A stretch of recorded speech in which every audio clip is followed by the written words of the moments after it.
I said the videos on this channel were going to be all about opinions, video game news, things along those lines. But every once in a while, there's something that comes along that I want to talk a little bit more in depth about, or give you guys breakdowns of how you can enjoy something a little bit more. And that is one of those, because yesterday it got announced that Endgame is indeed coming to Black Ops 7.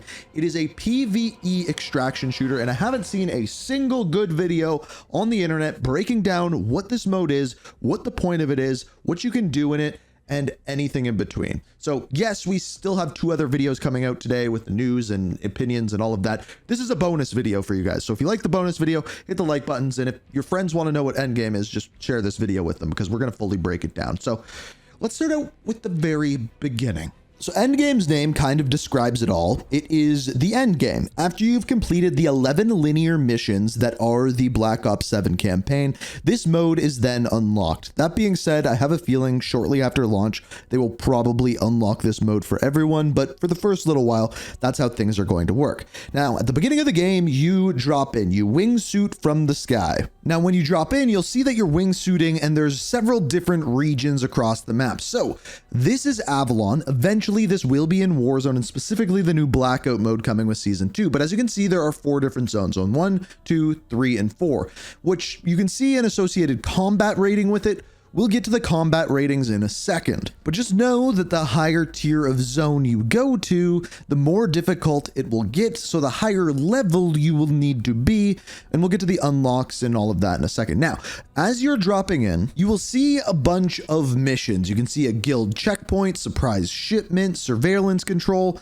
These are what you are going in to try to complete amongst 32 other people. It is only PvE, which means everyone is working together against the guild in this area. Also, this is what it looks like when you drop in. There's no parachute, just a wing break. So that's what you do when you drop in. But while you were dropping in, there's a bunch of abilities, upgrades, and things like that, which is going to differentiate this game from pretty much any other extraction shooter. So like Modern Warfare Zombies, if you played that, or DMZ, when you go into a game, you choose an operator.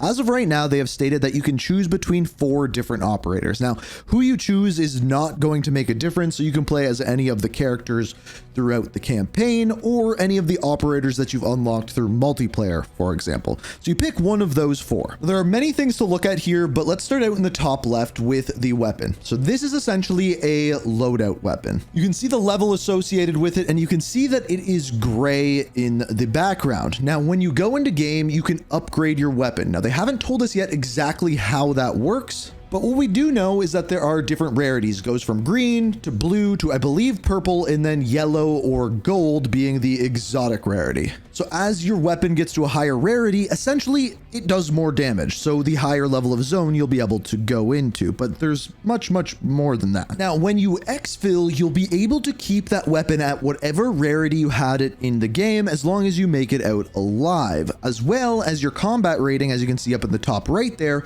will remain. If you die, if you do not make it out, it completely resets. Same with your weapon. There's 2 other things that you can bring into the game: a melee weapon, you can see there, as well as a field equipment or a grenade. You can see on a brand new loadout those are there. However, there's one other thing that isn't. That's the field acquisition. That's your secondary weapon.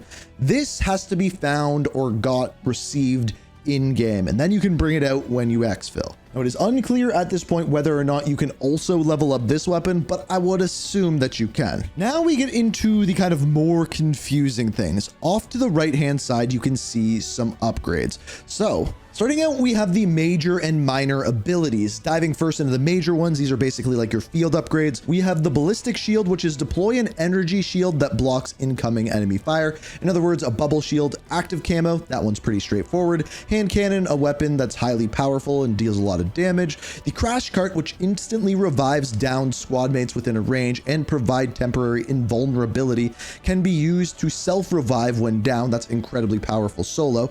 Vision pulse, which allows you to see enemies through walls and tag them, but also allowing your team to do increased damage to them. War Machine, a powerful single shot grenade launcher with a large explosive radius. Then we have the Shadow Break, which is create an energy warping field which shoots enemies up into the air and smashes them down into the ground, killing them. And finally, the Drone Pod, which is like the drone pod in multiplayer. Then there are the minor abilities. Now, these are what would replace your tactical grenade, and they include a grappling hook, a portal grenade, a grenade that spawns hallucinations that target your enemies that last for a short duration. A kinetic jump, where you jump to extreme heights. The longer you hold the button, the higher you jump, and you stun enemies that you land on. Flicker, you tap to quickly teleport a short distance in your facing direction, which is sweet, and you can pass through enemies as well. Supply link, which instantly supplies you and your squad with ammo, armor, equipment, and a portion of the major ability charge. And finally, black hat, where you can hack enemies and equipment and vehicles. Hacked targets are disabled, destroyed, or converted to fight for you. All of those sound pretty strong and not like minor abilities, more like major abilities. So those make a lot of sense, but then we get into the upgrades. So if you look down in the bottom right there are two different things. There are power upgrades, and then there are skill tracks. So the way that these work and the way that they're upgraded is this. So you can see down in the bottom there, they just went from level 10 to level 11. That's a normal level. So it gives you two options of perks you can choose, either super silent or super slide. Those are in two different skill trees. Now the next one that we are looking at here goes from rank 32 to rank 33. Now this one is going to give you two additional skills, either tackle or fall damage reduction. So those are your normal levels. In other words, between 1 and 9.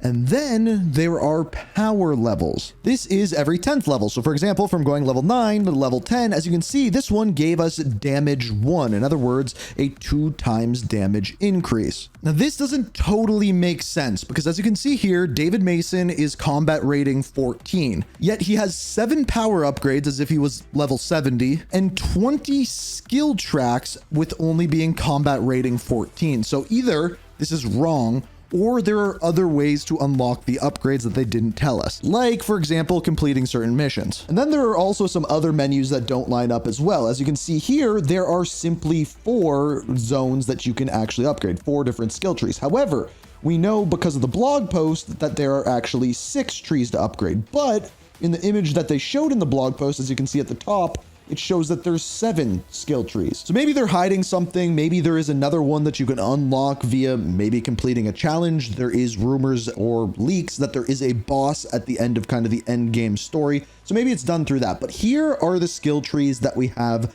at launch. There's 6 of them. So starting out with Gunner, we have reload speed, improved your reload speed, obviously. Fast plate allows you to plate up faster. Fast weapon swap, reduced time needed to swap between weapons. Ammo autofill, autofills your magazine. Aiming expert, improved weapon accuracy while aiming, and speed to fire when jumping, sliding, and diving is faster. And then shock reload, shocks around you when you reload. Now, each of these has 3 tiers to it. At least that's what the menus show as of right now. Same goes with the next section, which is Surgeon. Now, first is healthy recovery. While not taking damage, health recovery starts sooner.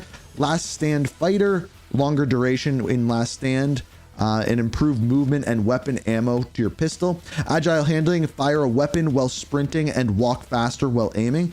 Heal faster is heal faster when you're getting out of combat. Fast revive is revive self or squad member faster. Revive boosts movement speed for a short time and gives full health. And off the floor, eliminating an enemy while in last stand will revive you.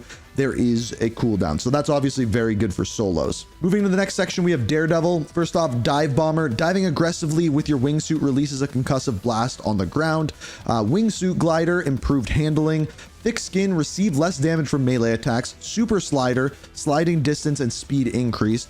Reload and run, get a brief movement speed after reloading your weapon. And Slide Explosion, sliding and diving triggers an explosion in a radius. Those ones sound much weaker than the other ones. Then we have Tactician. Equipment Hound, improves equipment ammo. I'm not exactly sure what that means. Quick Deploy, faster equipment deployment and increased distance, improved sprint and tactical speed while reloading. That's a strange one. Hit and Run, temporary speed boost after equipment kills an enemy. Recharger, faster recharging of equipment and abilities.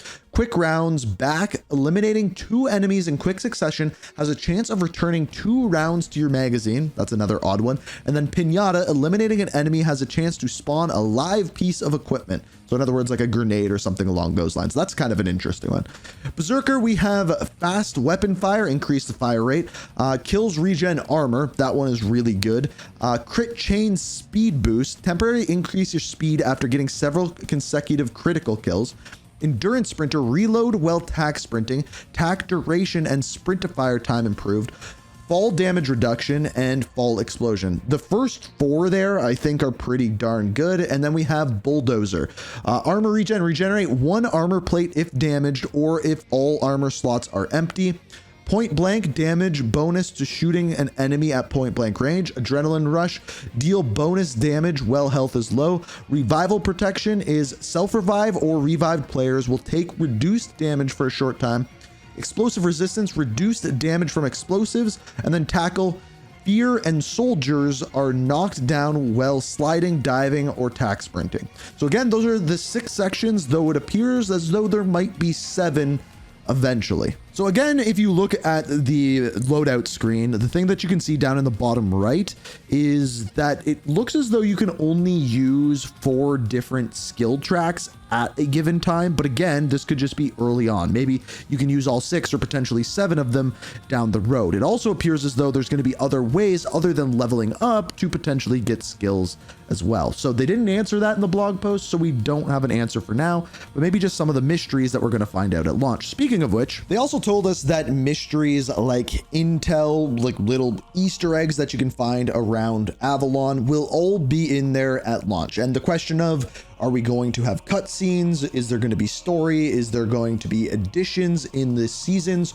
We don't know yet. We have heard that they are planning on supporting this mode until at least season 3. But we don't know what happens after that, what they're going to do to support it, nor do we know what any of the puzzles or anything like that are going to be. And that'll be fun to explore once you've completed the campaign. Now, as I mentioned earlier, there are different tiers of weapons: green, blue, I believe purple, and yellow as you level up your weapon and they do more damage.